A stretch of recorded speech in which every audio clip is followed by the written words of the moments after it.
Magandang araw Pilipinas, para sa pinaka-latest na weather update. Naglabas ang DOST Pag-asa ng storm surge ngayong alas 8 ng umaga, Biyernes, October 3, 2025, kaugnay ng Tropical Cyclone Paulo.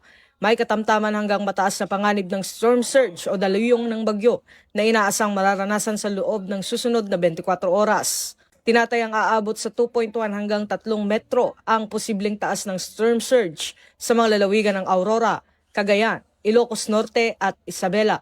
Samantala, inaasahan namang 1 hanggang 2 metro ng storm surge sa mga bahagi ng Aurora, Ilocos Norte, Ilocos Sur, La Union, Pangasinan, Quezon at Zambales.